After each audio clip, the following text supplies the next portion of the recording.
I got interested in fatherhood in the usual way. I had children. In the 1980s, I had 3 children by my first marriage, 2 boys and a girl who are now grown and prospering. A decade ago, I remarried, and my wife Elizabeth and I have since had 2 boys. When Elizabeth and I had the boys, friends asked whether being a father was different the second time around. I lied. Well, sure, I've made all the mistakes, I would say. This time I can get it right. My older children were inclined to agree with the first proposition, but were dubious about the second. The truth was, I felt no more prepared the second time than I had been the first time. And it didn't take long to figure out that parenting, for me, was still a hit-and-miss affair. I watched myself once again making mistakes, sometimes the same mistakes I'd made before. The first time around, I'd operated mainly on instinct, confident that love and attention would go far. One of my editors at the time, a coarse newspaperman with tangled white hair, a rumpled suit, and a carelessly knotted tie who favored 3 martini lunches, told me that the most important things to do were to tell kids you love them and to spend time with them. And that's what I did. It wasn't bad advice, but I came to realize that it wasn't nearly enough. The second time around, I had more questions. What is it exactly that fathers do for their children? How much do fathers matter? And what, in turn, do children do for their fathers? These are questions for which many people, including my former editor, think they have the answer. Many of our parents think they have this figured out, and they are only too happy to point out our mistakes as we begin to raise our own families. Teachers, friends, fellow employees all know what we should be doing with our children, and many of them are eager to let us know whether or not we've asked for their advice. If you live in New York City, as I do, strangers on the street won't hesitate to tell you that you shouldn't be out with your baby in this weather, or that you should have brought an umbrella so the baby doesn't catch a cold.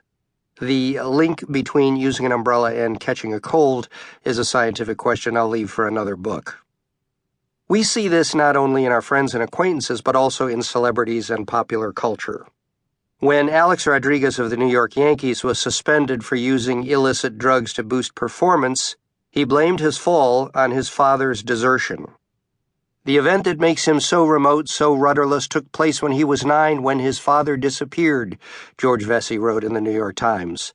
This is not pop psychology to explain a man who blundered into the airplane propeller of adult reality. This is his own theory. Of course, it is pop psychology, and it doesn't do any more to enlighten us than our well-intentioned friends and family. As is the case with many of us, Rodriguez thinks he knows how his father's absence affected him and why it might have influenced him to use illegal performance-enhancing drugs, threatening his baseball career. But while he's entitled to his opinion, he can't really know whether any of that is true. Many of us have ideas about how our fathers might have helped or hurt us growing up, but even Rodriguez can't be sure he's right. That's one of the things I hope to correct with this book. As a science reporter, I'm professionally interested in what we know to be true, not what we think we know.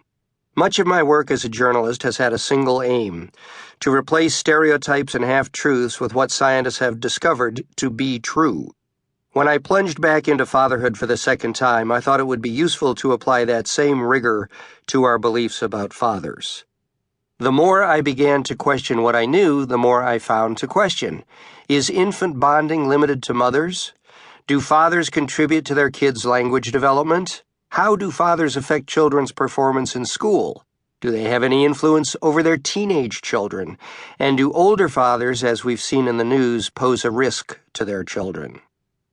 Much of what we think we know about these things is based on misconceptions.